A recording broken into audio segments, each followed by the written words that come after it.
All right, let's go ahead and get started. Good afternoon, everyone. Thanks for being here today. My name is Isabella Garcia. I am a student assistant at the Bob Graham Center for Public Service, and today we are hosting an installment of our Careers in Public Service events. This is a young alumni panel. We're really excited to have you here today to join us for what we hope will be a thoughtful and inspiring conversation about careers in public service and the many paths that you may take after your time at UF. Today, we're joined by a group of remarkable recent UF grads who are already making a difference in their fields across different international digital consulting and policy spaces. Our goal for today is to keep things conversational. I'll guide us through a few themed questions, and then we'll be able to learn more about our panelists. And at the end, we will also open the floor for student questions. So feel free to unmute yourselves or send questions in the chat. We'll have moderators that will queue up your questions and we'll ask them as they come in. So to begin, I'd like to ask each of our panelists, starting with Grace, following with Gus, and ending with Hannah, to introduce themselves. Please tell us your name, a little bit about yourself and your current role, and anything you'd like to highlight about your time at UF. Sure. Thanks, Isabella, and thanks everyone for having me. So I'm Grace. I currently work at the British Embassy in Washington, D.C. I've been here since January of 2024, and I graduated from UF in December of 2022. So at the British Embassy, I work as a trade policy officer. So I assist with our federal trade policy and then our larger agriculture portfolio. Right now, that's mostly tariff based. And then at the University of Florida, I was really involved with Bob Graham Center. It was one of the highlights of my UF experience. I am an alumni of the Tallahassee internship, and I did the Civic Scholars, and I was a student fellow.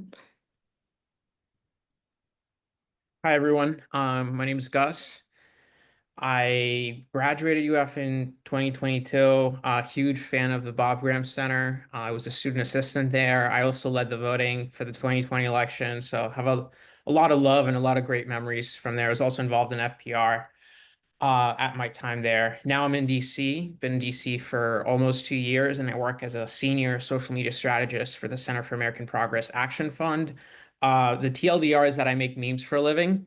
So I work a lot in digital advocacy and just, Twitter, Instagram, all of the social medias. So really happy to have this discussion and be here with you all. And hey y'all, I am Hannah. I graduated from UF in December of 2021. Like Gus and Grace, I was very involved in the Bob Graham Center. I was a student fellow, I worked as a student assistant, and I was really involved with FOF. I also did the Washington internship program, but it was virtual because I did it during the COVID summer. So I virtually interned with the UF Federal Relations Office. Here in DC, I am a consultant with Booz Allen Hamilton, which is one of the big consulting and contracting firms, but I'm fully embedded as a contractor at a NASA office.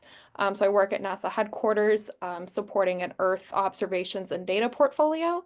But then I'm also in grad school at night getting my Master's of Public Policy here in DC.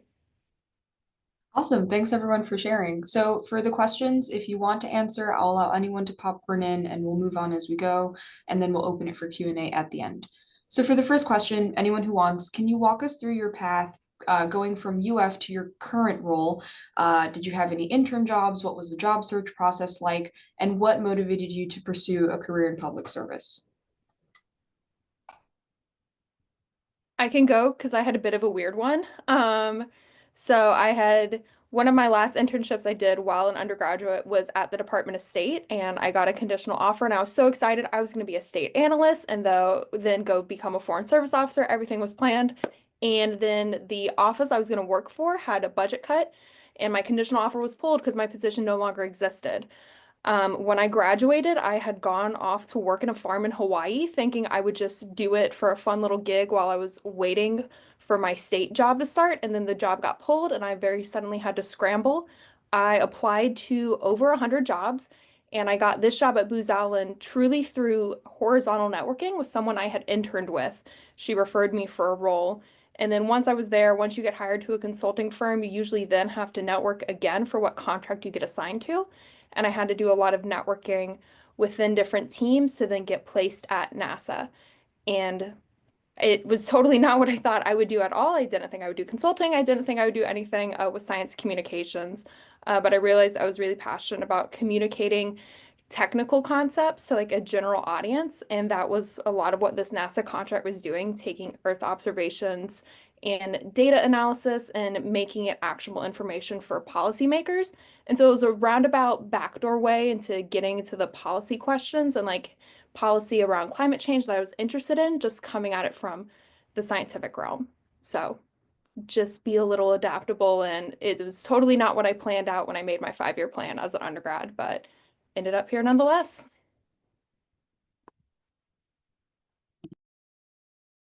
Great, you can go. Thanks, Gus. Mine is actually somewhat similar to Hannah's in that things didn't really turn out the way that I had thought. I was applying for this program during my last semester at UF, and I was going through rounds of interviews, and I'd made it to the final round. And it was set to, so I graduated in December. It was set to start at the end of January. And I found out the Monday after I graduated. So I packed up my place in Gainesville. I was like all set to move to New York for this program. I found out that I didn't get in. But I already had plans to go travel for that month in between. And then I just ended up extending that. So I took a full gap year. And I did travel around most of Western Europe, and I ended up actually in Cardiff in Wales. And while I was over there, I was just applying for jobs online, and this job at the embassy popped up. So I did my application virtually, I interviewed virtually, and I found out that I got the job here in DC while I was over there. And then a couple weeks later, I flew right from London to DC. And then I started here at the embassy. My path somewhat similar. I had no idea what I wanted to do. I was dead set on law school for like a couple of years, and then I talked myself out of that idea. And I worked at a startup that was founded by a BGC alum. It was a great experience. Unfortunately, like most startups, that didn't work out. So I was unemployed for a few months, and I just applied to jobs. And by stroke of luck, I got a job working at CAP. Yeah, I applied to hundreds of jobs and then moved to DC in July of 2023, and I've been here ever since. So very like similar to what Hannah and Grace went through as well. So it seems like a common theme is having planned something and then graduation comes and that is not really what happens. For our upperclassmen students, do you have any advice on how to remain flexible and still planning ahead? Sometimes going through interview processes and getting a ton of no's can be hard. Hannah, you mentioned something about horizontal networking. How would you recommend students build and leverage their network going into finding jobs post-grad? I think on the horizontal networking piece, it's a lot of times you get the advice to like do coffee chats with people who are more mid-career, later career. And yes, those are great for like hearing how people got to where they are. They don't have hiring power a lot of time to just cold hire you. I think it's easier to do cold calls with people who are a little more early career. And also a lot of times they're willing to refer you because everybody is starting out. So somebody referred me. So in return, if anybody ever like talks to me about a job and they're like, oh, there's something I'd like to be referred to, I'm like, yes, 100%. We all have to help each other. Um, and I think it's expanding your idea of what you're interested in. I was at first only applying to like very like descriptions that were policy jobs, realizing that there's a broader opportunity available of not only like what specific issue you're interested in, but also can you do the comms for policy? Can you do the project management? Can you do kind of the fundraising and the outreach? There's a lot of different fields that intersect within policy and public service. And I think especially for those first couple jobs, like just totally widening out and being willing to kind of do anything. And you might realize there's a different side of what you're interested in than you originally thought. And so that flexibility is just topically know what you're interested in, but how you get there, be open to like multiple paths. Grace, Gus, anything you might want to add about networking and staying flexible? Yes, you can go. Yeah, okay, thanks. So a couple of things. One, your resume needs to be polished, perfect, ready to go, right? Because it's like, and I know the elephant in the room is like you have tariffs, you have the firings, you have all of the stuff that's kind of upending DC. That's stuff you can't control, right? You can't control when you get hired. You can't control when you get fired, unfortunately, a lot of the time. So making sure your resume is absolutely polished. A couple of things on the resume really quickly.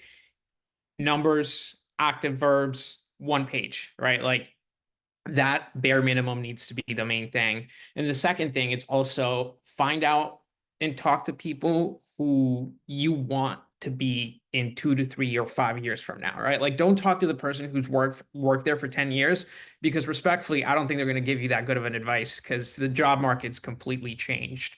And so doing research with people and then just talking, don't ask them for a job and be like, oh, can you offer me a job? But build those relationships, like Hannah and Grace mentioned, because then in the future, they might keep you in mind for stuff. But it's all about, like, if you're graduating in a couple months, first of all, congratulations. But second of all, think about, who do I want to reach out to and who do I want to establish really good relationships whenever I want to move to DC, New York, or wherever?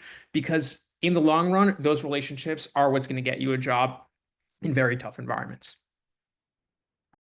So my experience was a little different, and it's probably going to be similar to what the upperclassmen go through, which is you graduate, you realize you want a job, and then you just Google jobs in the city I want, or, you look for the perfect job. You're like, oh, what's something I'd really like to do? Oh my gosh, let me go on, the New York Times' website and see if they're hiring. Like they'd love to have me. I'm just so sure of it.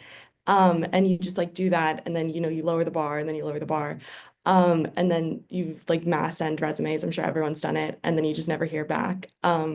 I remember I got this job in January, and then I got a rejection like September, a full year after I applied for some random job. Like it's just so random how it goes. But for me, I got the job at the embassy just through applying on the website, which isn't it's so I did the coffee chats and they just never worked, but it's a common experience for everyone that I work with is you just applied online. And a real reason is because to work for the civil service, you have to do this really detailed application process where it's almost like a first round interview. So you're filling out, several paragraphs. Tell me about a time when you did this or achieved this or faced this obstacle.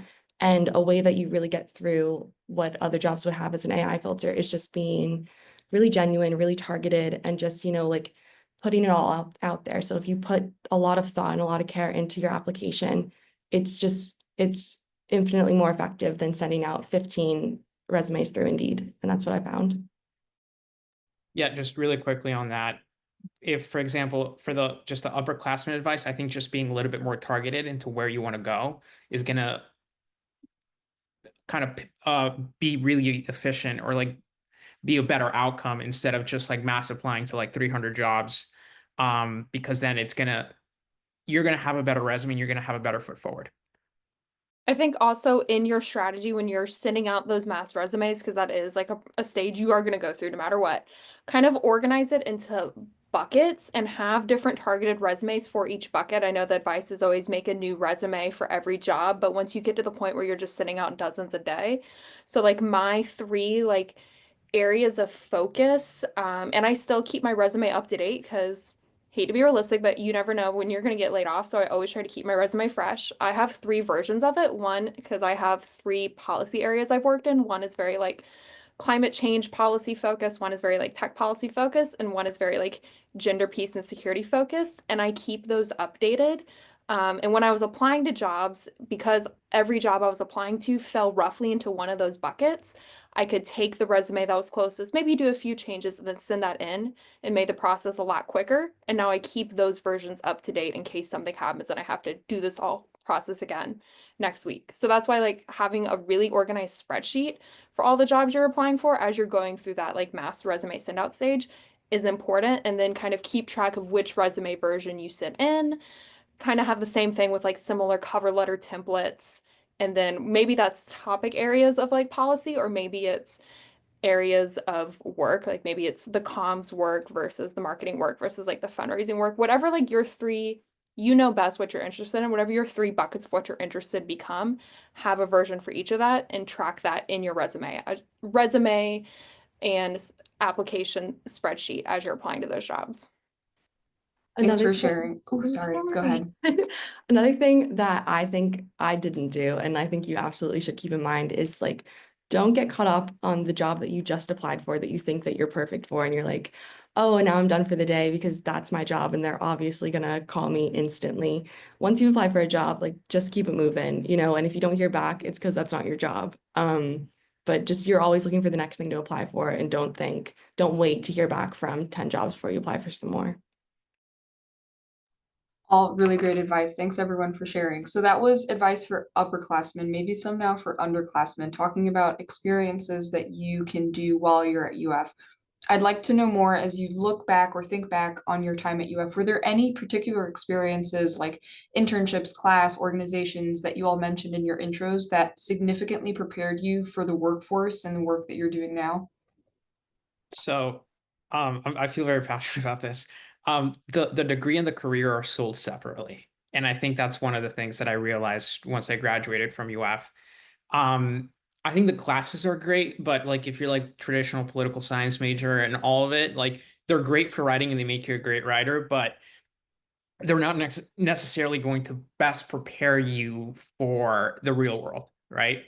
So one of the things is just experience, experience, experience, and just building relationships with people. So if you're like a freshman or sophomore, having those experiences, having those internships, like one of my biggest regrets is not doing like Tallahassee or WIP by the Bob Graham Center, because those were like really pretty open to me, and I just chose to stay in Gainesville, and it worked out for me in the end. But I think whatever experience you have of going abroad, whatever experience you have of taking a summer and working in DC, New York, or wherever, that is going to be incredible because you're going to make really good connections. You're going to check out the city that you want to live in, and then also work with people and kind of figure out what kind of work you want to do. And so really branching out and just trying stuff out, because the beauty about college is you can try stuff out and not like it, and the consequences are not going to be that big. I think for me, my time at UF, I always just felt so behind. And I think everyone gets caught up in this comparison, and someone gets this internship and someone gets into this program. And I just always thought, like, oh my gosh, this isn't going to work for me because I didn't do a summer internship. All of my school stuff was in the fall and the spring, and I would just work in the service industry during the summers. And it's so funny looking back on it, because when I talk about UF and I talk about my experiences, I had these really great opportunities, and I just wanted to like really quickly touch on three of them.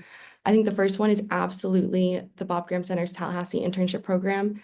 I worked in the Florida Senate for Senator Lori Berman, and it was such a great experience. You really get used to working a 9 to 5, working in a political setting, the way that people talk, the way that politics works in practice. And it pops up in my job now all the time, learning how to read state legislation, learning how a state legislature, the session runs. Like it's just, you learn so much, and it comes back all the time, and it comes in handy all the time. And then the other thing was I was also a journalism major. So I did a lot with WFT and the CJC. I don't know if anyone on the call is currently doing journalism, but if you are, I worked the digital desk. Cannot say enough about how much I loved working the digital desk, that it was just, you get so many transferable skills that I use like on my day-to-day, like learning how to copy edit, learning how to be accurate, learning how to call people on the phone and get information from them. That is all, like, you don't think about it in the moment. You're like, oh, maybe I don't want to be a journalist, but it all comes back around. And then the third thing was I did an exchange program. So I was meant to do one, and then COVID happened, and then that got canceled, but I still really wanted to go abroad. So I just picked a random school in the UK, and I just did the full exchange program. And that was also just a really, really great experience. And you really learn a lot by just living abroad. You're fully immersed as an international student. And it opens all these doors about how other universities work and just the options that are out there for you. Yeah, definitely. Adding into all those, obviously the Graham Center is a great experience, and we're not just saying that. Like the whole reason like Gus and Grace and I are here is because we feel so passionately about the work that the Graham Center gave us and like who it enabled us to grow into. Dr. J and Marianne don't pay us anymore. We are here genuinely because like care so much about it, and a lot of my best friends in DC also were alums of the Graham Center. We all agree like it had like the biggest impact of on our careers, just because it teaches you what public service looks like and gives you great work opportunities. Also, yes, go abroad if you can and find scholarship to cover it. Like it's out there, totally can be done. And think beyond just where like your friends are going to study abroad. I studied abroad. I did UF in Mexico, and that was a great experience. And not to not to shame anybody who did the Europe study abroads, because I know Europe study abroads have like a great experience, but they are like, think beyond just that bubble. I also did an internship in Ghana, and I didn't know anyone there. I was the only UF student who actually did it because it was through an outside program, but I had a great time. I think also experiences you do that prepare you for the workforce, don't discount actual work. I had somebody who was trying to give me career advice once tell me that I was at a disadvantage because I worked so much during college, and I was like, that's actually fundamentally untrue. The work you do is still professional development experience, even if it's not a fancy sounding internship. I genuinely got some of my best like career preparation experiences of tell me about a difficult time by working as an RA, worked as a writing tutor. I think you learn everything you need to know about the human condition by doing retail or a restaurant at some point in your life. Don't let anybody tell you that like those experiences don't matter, because they're not hardcore policy. I mean, like working in a restaurant and the stint I did working on a farm, like that taught me a lot about food policy. That's like practical advice. You know, working in retail taught me a lot about labor. And I think that's something that really comes up and that makes me a better economic thinker when I'm in like my public policy classes about economics and we're talking about like the impacts of unions and things. That's like I have critical work experience that informs my decisions and how I approach these issues. So don't let anybody ever tell you the non-prestigious sounding jobs don't matter. And also don't do anything for free. Find internships that are paid, find research that is paid, like your labor has value even as a college student. And as someone who I only did something in undergrad if it was going to pay me for it, because I couldn't afford to do like an unpaid internship or stuff for fun. You can totally find it out there. You might just have to be a little more creative, but it's out there and you totally can do it. Yeah, I just to go off of what Hannah said, like I cannot explain like the work experience that you get from being in the service industry. That is how I got this job, and that is how I have done well in my job, and that is how I got promoted, because that is your work ethic, and even if it's not the flashiest thing, I was a bartender during the summers, but that was stuff that I was able to talk about. So a lot of times you'll get like a cultural competency question when you're applying, or you'll get, especially if you're going into the international space, they're going to want to see an example of how communicated with people who are different than yourself. And if I grew up in Florida. I never left Florida. I never went abroad until I did through UF. And I thought, oh my gosh, I'm so behind. I didn't have this really rich multicultural background where, I moved around all the time and I lived internationally, and that puts me at a disadvantage. That's not true. And don't kid yourself into thinking that is true, because you have all this experience from, working in a restaurant. You talk to people every day. You know how to work hard. You know what that means, and that will all come across just because you didn't have certain opportunities that you think you should have. Awesome. Thanks, everyone. I want to shift the conversation a little bit more to the transition from graduating to living on your own in a new city where you might not know everyone. Is there any unexpected challenges that you went through in that shift? What would you tell yourself when you first moved to DC now, having been there for a while, and what can the students on this call learn from that? So, I think one of the things is any big city is full of opportunity, especially DC. And I think one of the things I would have told myself a little bit earlier is to kind of branch out and just not just say yes to everything, but go towards the experiences that are going to give you great memories. And I think in terms of both professionally and personally, it's just about putting yourself out there. Because it's like every time you graduate, life or any new stage is the same thing. It's like you're going to have to make new friends. You're going to have to make new people. And having the skills that Grace and Hannah both talked about, like the interpersonal skills, like the social skills of, introducing yourself and just making your case as to why you could make a connection with someone, and not just professionally, but friendship too, is going to be was something that I wish I learned earlier. And then the other thing is just enjoy the city. Right. Like, I know this isn't necessarily career advice, but it's also good. It's like sometimes you get lost in DC because it's like, okay, I have to go back to my apartment to work and not just enjoy the feeling of being in a city in your 20s, which is something that has helped me a lot kind of transition into this new phase of life. Yeah, I would say my advice when I first moved to DC, I was a say yes to everything kind of person. At the embassy, we do a ton of events, and I just volunteered for all of them. Even just like really random stuff. We had something to celebrate. This is so random. The 3-light traffic light system. It was invented by a British inventor. And it was like one of the first things that I went to because just you don't know who you're gonna meet. You don't know who is gonna be helpful. You don't know who's gonna be like your new best friend. And I just think, when you're somewhere new and you're in this new experience, you just have to be open to everything. And it's so nice and it just makes, the city more friendly. I was gonna say DC specific advice. Do not go to Founding Farmers. You'll go there once when you first move here, think it's great, and then realize it's very overhyped and there's much better food out in the city. Um, but I think, yeah, saying yes to everything and like finding just non-work stuff to be involved in. I've played in multiple volleyball leagues, softball leagues.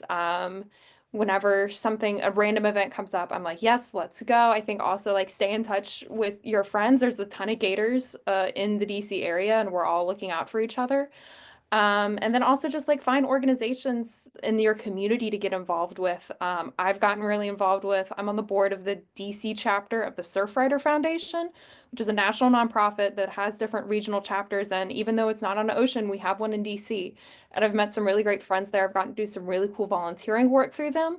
But also it's connected to the broader DC surfing community, which you wouldn't think about. And it's people who coordinate carpools together to the beach on days that there's good surf, but also that's a network of people who are all really interested in the environment and like water policy. And as folks I know through there have gotten laid off from NOAA, have gotten laid off from USGS, everybody's helping each other find jobs. So it's totally just a social network that's also looking out for people, having each other's back professionally.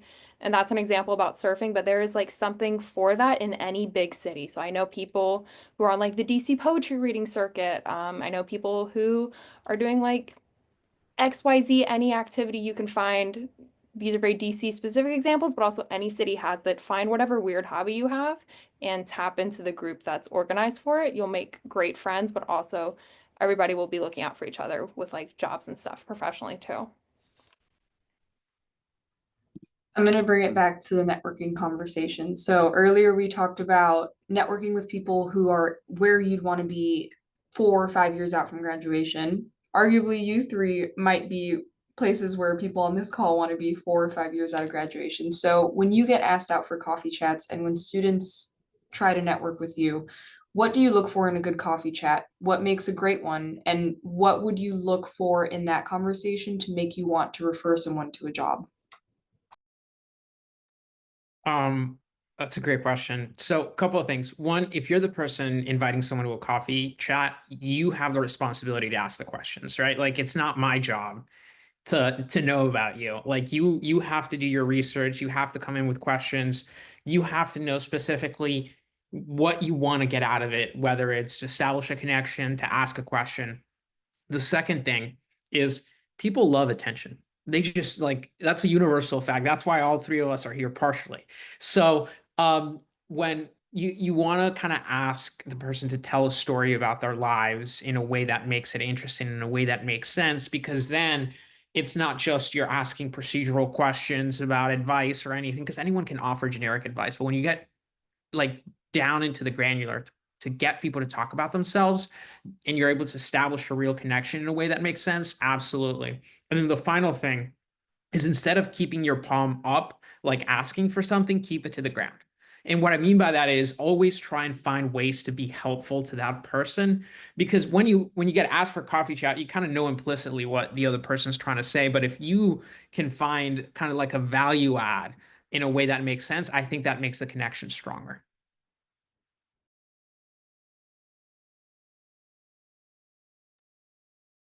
I think for me, with coffee chats and like the what is a good coffee chat, I love talking to people. I'll talk to anybody and say that was a great coffee chat. Just because I'm like, yeah, let me hear about your interests and what you're trying to do, and I'll offer any advice if I have it, but take it or leave it.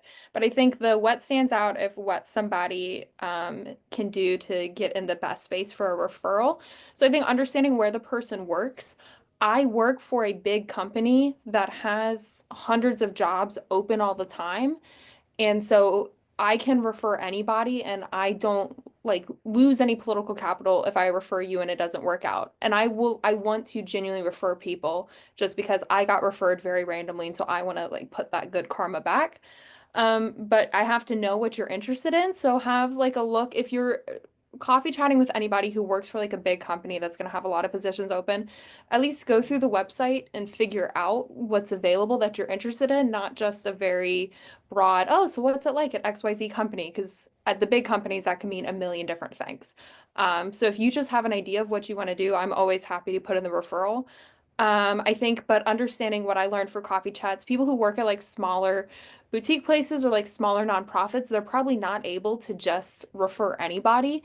They're closer to the hiring managers. It's not like a bureaucratic process, so they have to use their political capital to get a referral in.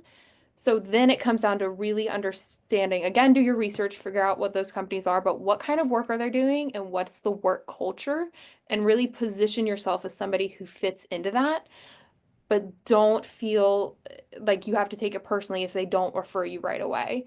If you maybe ask about what you can do to be competitive for future work opportunities there, ask if they have anything available, but understand it's going to have to be probably a longer working relationship, someone that you stay in touch with, that you check in with, not just you're going to have a coffee chat once, they're going to refer you and you're going to get hired. Like it is relationship building as hard as it can be.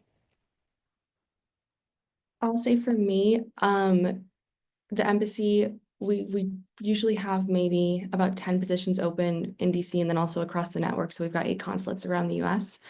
I'm always happy to have a coffee chat. I think the same thing as what Gus said, if you like, happy to answer questions if you know what you want to get out of it. But otherwise it's just gonna be a lot of talking. I think like Hannah and Gus, I think we can all probably just talk for a while. So definitely like come into something knowing what you want to get out of it and how, me or Gus or Hannah could help.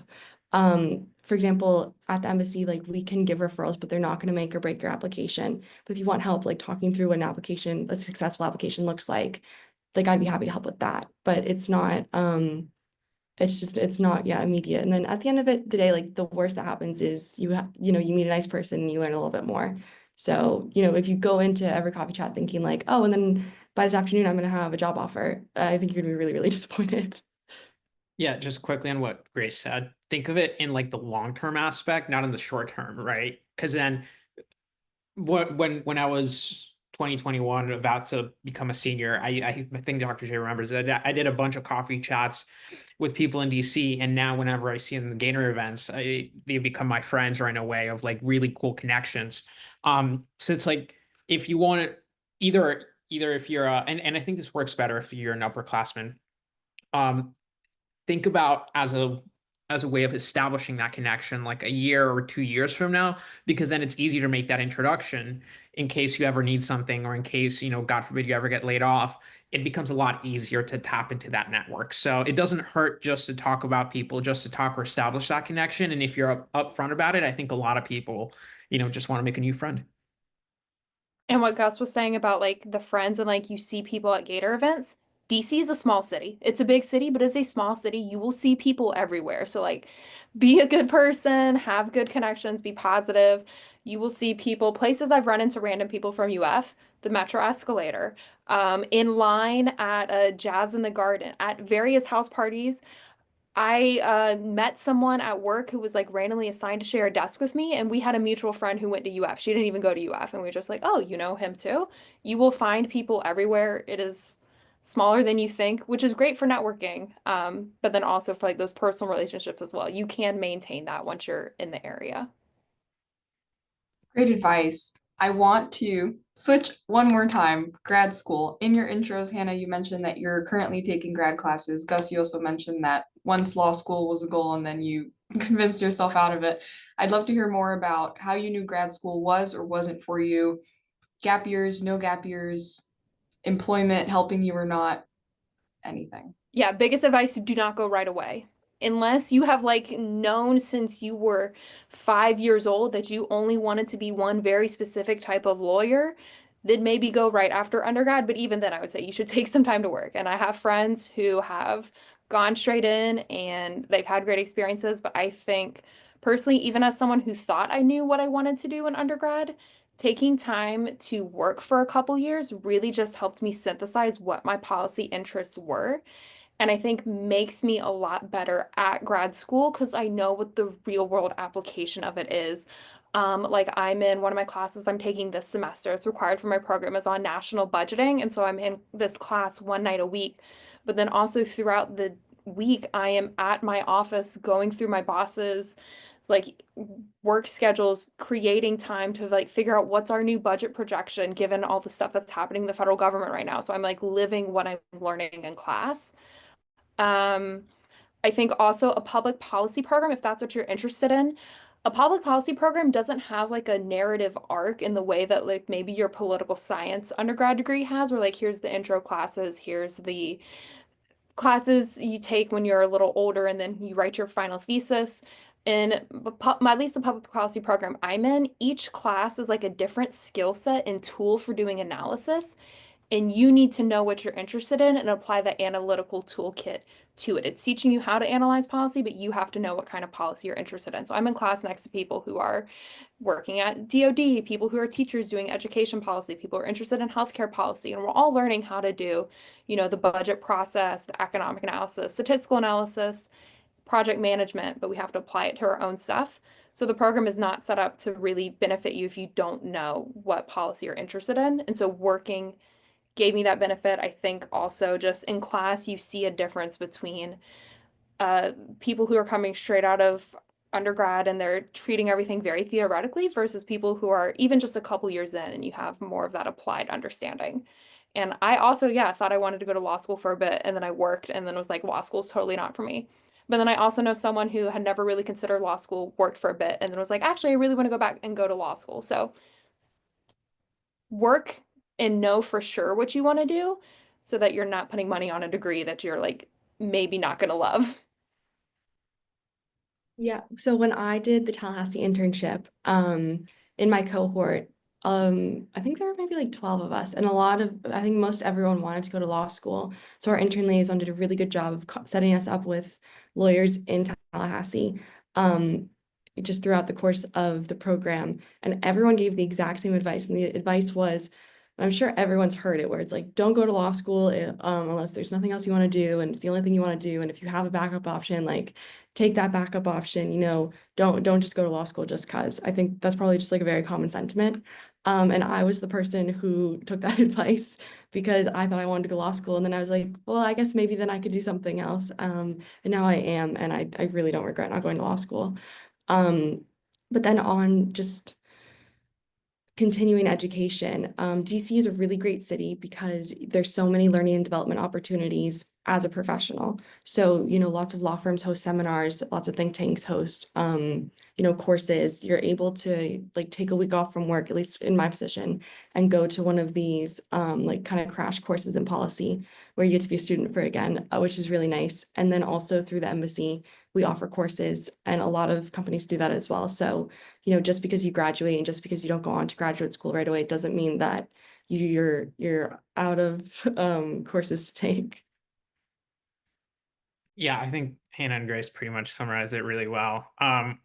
The overwhelming, just to make sure you guys get the point, take at least a year off. That would be the main thing. It's like take a year off, figure out what you really want to do. And then the last thing is it makes you a stronger applicant because I think, and this is what made me want to take a year off when I still had the law school bug, was I talked to someone at Penn with admissions and they were like, yeah, most of our applicants, like, and don't quote me on this, but it's like 75 to 80% of their applicants took a year or more off before they got in to law school. And I think the average age for law school is like 27. So I think figuring out what you want to do. And then the beauty about that, and I know there's a lot of anxiety, right? Of like, oh my God, I'm not going to find a job. Like, what am I going to do? I'm going to be 30 years old living with my parents. And I get it. But you're also young. You also are just out of school.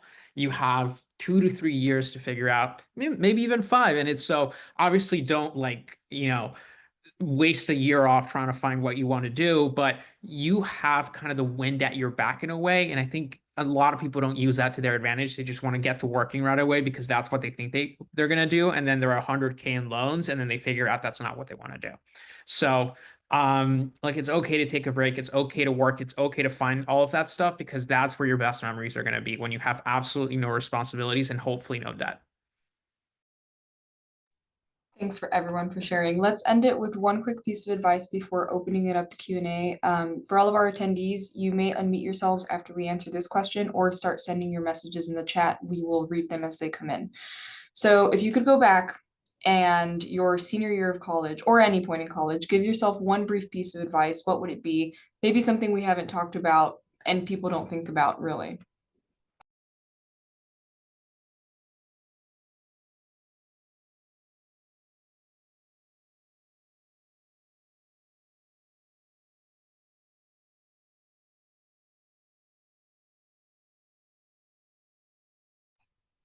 Are you all not unable to unmute yourselves? Oh, interesting. Let's see now. We're back. I would say if I could go back, what I wish I had known senior year is to get rid of the idea of a dream job. And I think that's a horrible thing that you really get taught to think of, like, what's your one dream position? Get rid of that. I'm kind of trying to unlearn that idea and think of it more as your career is going to be a long marathon, not a sprint. You're going to have lots of jobs. I think if you can understand like what work you want to do and understand you'll do it at different phases of your life and be like, as long as I'm happy with the overall mix of things, then that's what matters. Like I've decided I'm interested in like technology and civil rights. I'm interested in climate change and I'm interested in like women, peace, and security. I'm not going to be able to do all three at the same time, but in different seasons over the course of my career, I'll have different emphasis. So like right now I'm doing a lot of climate stuff, but I'm really hope and I only do like the women, peace, and security stuff a couple times a year as like surge projects.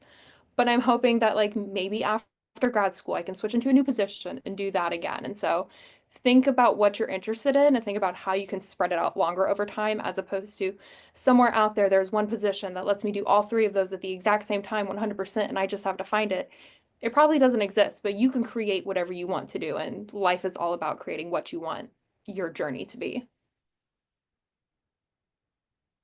Yeah, I think I can't think of anything that isn't just like so overwhelmingly cliche, but I mean, it's true. You know what I mean? Like, you don't need to worry, you don't need to be anxious. I think in the moment, everything just feels so permanent. You feel like you need to make a big decision, and your whole college career has been leading up to this first job. And so you think that, if you pick the wrong one, you take a sharp left turn and you've just gone completely off the rails and you're never gonna get back on track. And it's so completely not true. It's just your first job just gonna be your first opportunity. And then from there, your whole world opens up, and you don't need to be so tunnel vision about the first thing you do after graduation. It doesn't need to be perfect. Yeah, I'm really struggling to find a piece of advice that hasn't been mentioned, but I think one of the things that I would say, and this was touched upon earlier, is your reputation matters more than you think it does, especially within DC, especially like if you do political science at UF and all of it, chances are 45 to 55% of the people that you know in your classes are going to end up in DC somehow, some way. Like that's what's going to happen. You're going to run into them. And I'm not saying like you have to be nice to everyone, but I think having your reputation is really going to matter. Just Actually, no, because be nice to everyone. You don't have to be best friends with everyone, but yeah. Oh, but you get what I'm saying. It's just like just be yourself and kind of like when people ask like, oh, I've heard about this guy, Gus Duran, like, do you have any opinion on him or whatever? Trying to make sure that it's something positive can people say about you, because that goes a really, really long way. And then the final thing, and this is not career mentioned, so I apologize, but spend time with your friends at UF, because once you graduate, it's really hard to see them again. And I keep saying this every time I get invited to one of these career chats, but hanging out with your friends post graduation is like scheduling a doctor's appointment. It's incredibly difficult. You only see them once and twice a year. And so like I know that everyone is anxious about the jobs, and that's fine, and that's perfectly okay, but don't forget to smell the roses while you're in Gainesville, because once it's gone, you will miss it. All right, thank you everyone for your insights. We'll start taking audience questions now. Radhika, feel free to unmute yourself, and then I'll take some questions that were dropped in the chat. Thank you so much. My name is Radhika and I'm a senior, so this was a very relevant discussion for me. Thank you all for taking the time to be here. I have a question for Hannah specifically. I have a similar background. I'm also a student assistant in the Graham Center, interested or works with FOF, and I'm really interested in consulting. But I found that a lot of consulting roles are focused on students who have a background in coding or data analysis or engineering. So I'm wondering how you leveraged your skills you gained from the Graham Center more geared towards public service and policy when you were first applying to this consulting role. Yeah, so the fact that you even know what consulting is as a senior puts you ahead of me. I didn't actually really know what it was as an industry, and I still have many questions about it actually 3 years in. It means different things to different companies. I'm called a consultant, but really I work for like a federal government contracting staffing firm. It's really not consulting in like the Deloitte sense of you drop in, you're given opportunities to do like change management, and you tell a government or commercial office like how to be more effective at XYZ. That's like traditional consulting. And then a lot of what is called consulting in DC is actually contracting, which means it can be absolutely anything and everything. It usually is something technical, because that's easier for the federal government to hire outside technical experts, and especially like in coding and data analysis. But I think those skills are actually so much easier to learn outside of the classroom. Like I was a political science and English major. That political science quantitative methods class really scared me because I was like, oh, I'm not someone who's good at math. But doing like professional training and certificates, because now I've done a bunch of AI consulting trainings. I've done some data analysis, Power BI, and like low code dashboards are so much easier to learn when you are not being graded on it. And like professional training opportunities are just for completion. There is no grade. And I think that sounds really silly, but when you've spent your whole life of, I can't do something unless I know I'm going to get an A at it, working and building technical skills is so much easier. So like look into like those Excel courses, look into data analytics, like online stuff.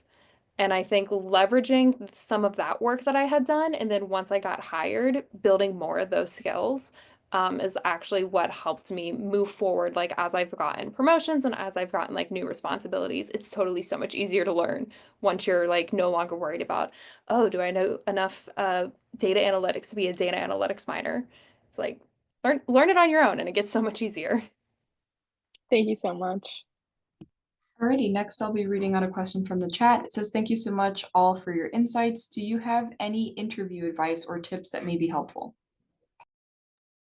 I have a couple. So the first one is when you look at your resume, make sure you can speak to, and this is an advice from Dr. J, so huge shout out to him. Make sure you can speak to every point on your resume.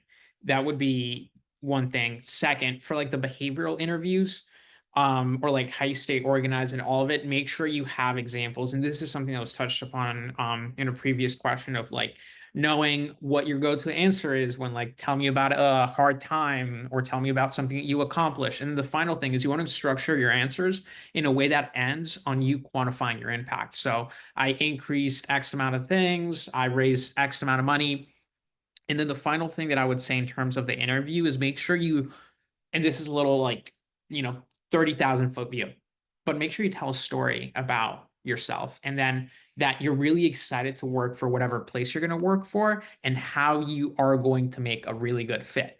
Because the way you want to approach interviews is not that you get to say yes immediately, but you want to take no from the vocabulary. Because if you take no, then yes is the only answer left.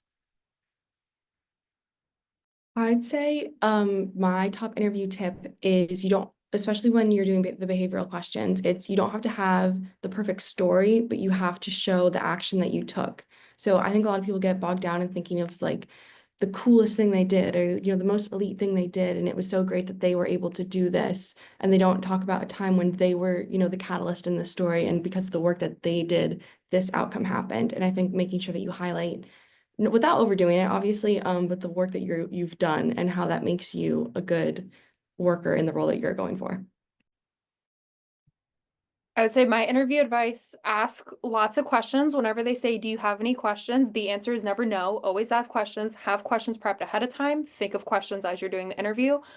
Also understand that it's a two-way street and they're interviewing you, and yes, the job market is hard right now, but don't take a job that like you get a bad vibe with and that'll make you miserable. Like I'm sure Marianne remembers this story because I remember asking her this and being like, am I tripping by not taking this opportunity? But I interviewed for a job. It was actually a policy job in New York with the city government.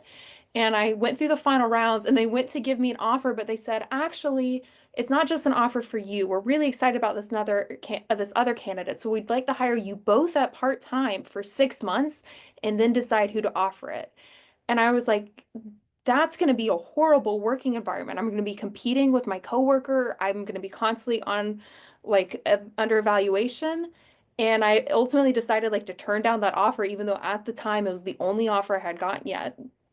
But because it looked like it was going to be dysfunctional, it looked like I wasn't going to actually learn anything and be able to grow.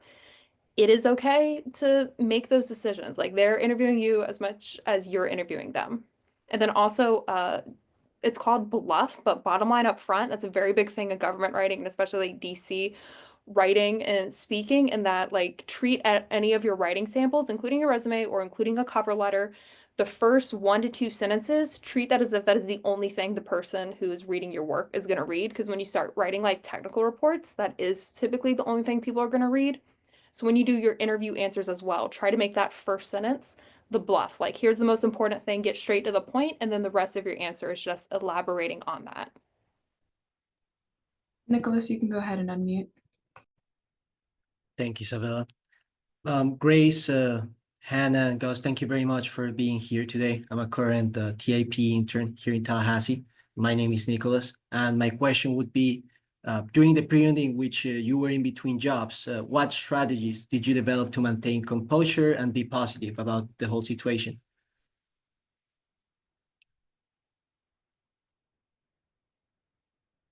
I mean, I don't know who wants to go ahead. It was a question for the three of you.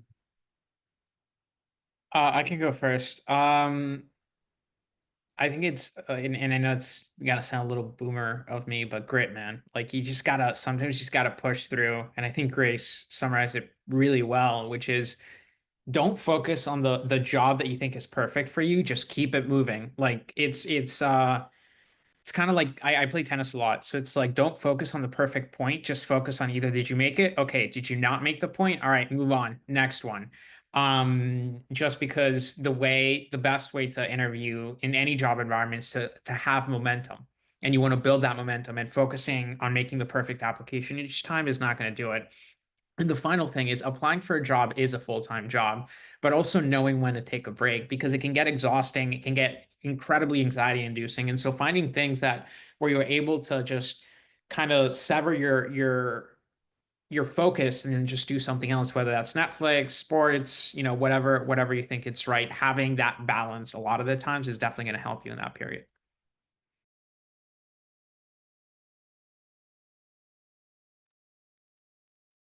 Yeah, I think that you just gotta grind it out. It's a very weird position to be in that absolutely everybody goes through, and then once you're out of it, you never want to think about it ever again. You want to pretend like it never happened. But like with the period when you're applying for a job and all you're getting is a whole bunch of rejections, it's very tough, and your confidence takes a hit, and you're very hard on yourself, and you think maybe you're not applying for enough jobs in a day, or maybe oh, I wish I could go back in time and have done one additional internship, and then I wouldn't be in this position. And it's just so deeply not personal, and you shouldn't take it personally. It's just a numbers game, and it's just, an AI filter, and it's not, they don't know you. And you're gonna land on your feet, especially because you went to UF. I have to say that. And I would say yes on all those. Understand that you don't have to find the perfect job. You just have to find a job for right now. And for me, that looked like when I graduated, even when I thought I was waiting on a job, like that conditional offer I had, I still took a part-time research contract job that I did remote, because I knew I wanted to be working, and I know I'm someone who goes a little stir crazy if I'm like left to my own devices too long. So I did like a contract research position. And then when that ended and I was still applying for like full-time jobs, like I was about to go get another job, like a part-time job at like a Starbucks. That is still like very valid work, and you are allowed to take shorter term positions or like seasonal positions that you don't think are going to like fully evolve into something, because something might evolve into something that you're not expecting. And so I think don't, when you're in the like trenches of applying to jobs and you're like, I must find the absolute perfect job. Yes, this might sound like it's contradicting what I said about they're interviewing you as much as you're interviewing them, but if it's something you can be okay with for a little bit, give it a shot. And it is okay to just do something to get you over this hump to get to the next phase of applying to jobs. But also, I thought this job that I currently work, I would do for maybe a year and then bounce to something else. And now I've been here 3 years. So you never know. Thank you very much for all of your answers. Great advice, everyone. Thanks everyone in the audience for asking questions. I'm highlighting Dr. J for a second to make some closing remarks before we sign off. Thanks, Isa. First, Gus, Grace, and Hannah, it's great to have you back at the center, even if virtually here. These three individuals have been a huge part of establishing a BGC culture at the student level, I think, over the last 5 years. And it's great to have them back participating and contributing this way. Gus will work on those deals, the rep deals here down the line. I want to just follow up on a couple points that came up. I dropped in the chat the discussion around graduate school and people taking time off. National average ages of matriculation for law school is 25, med school is 26. Professional schools like MBA, MPA, MPP, all of those, it's 27, 28, right? So that's national averages. We all know what averages are. There's younger people, there's older people.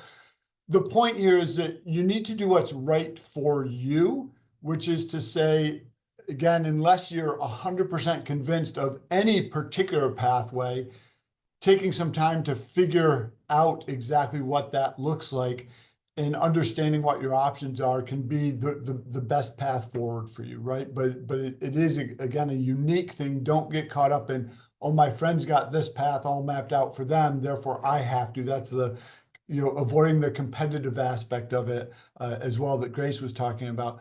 The other point I wanted to mention, and this came up implicitly in some different ways throughout the conversation, is one of the things that I see from my perspective working with so many students over the years is that students do have in mind this notion of a perfect job. And how that translates into action is that they tend, especially right when graduating, to not start applying to things until they see that perfect job, that first perfect job that they want. And they put enormous pressure on themselves for that job, right? Getting a job also takes reps. Writing a good cover letter takes reps. Having a well-crafted resume takes reps. And again, the point about Hannah and Gus mentioned this, having different resumes for different positions is also really important. Doing a good interview takes reps, right? So I'm not saying that, if you're a junior, you should be applying for your graduation jobs now, but don't wait till you see that perfect job come available at the end of April of your senior year to start either, right? You can start applying for some things, working on cover letters and stuff, maybe in February or March of your senior year, so that you've got a few of those out there and you've got a few reps under your belt before you're starting to look at the jobs that you think are the ideal jobs for yourself. And then again, recognizing that the labor market is such that, again, most Americans now have between 7 and 12 different jobs during their working career. And I don't just mean getting promoted up through one organization. I mean 7 to 12 fundamentally different jobs during their careers. The labor market for you guys is very different from what the labor market was like 15, 20 years ago. The gig economy didn't exist 15 or 20 years ago either, right? So understanding that and thinking about, okay, well, how do I stay engaged? How do I take a job maybe to try something out, as long as it's not going to be exploitative or a horrible work environment or all of those things that Hannah was talking about? Being open to some possibilities, because you don't know exactly how those might create new opportunities within the organization you end up in or outside of that organization as well. And these were points that all of you guys were hinting at somewhat implicitly, and I just wanted to make explicit here to kind of wrap this up. Again, thank you all for joining. We really do appreciate you coming back. It's great to see you all again as well. And we'll be in DC in May. I'm sure we'll be catching up with you in person while we're up there too. So. Thanks, Dr. J. And yes, thanks again to our panelists, Gus, Grace, and Hannah. It was awesome having you here. Thanks for taking the time and sharing advice with all of our students. Students, as I mentioned earlier, this meeting is being recorded. There will be an online recording available for you to watch back and share with your friends. There was tons of great advice to take from this. We hope that this conversation today left you feeling a little better about applying for jobs for all of our graduating seniors. I'm on that same boat. We hope you have a great rest of your day, and thanks for joining our Careers in Public Service today.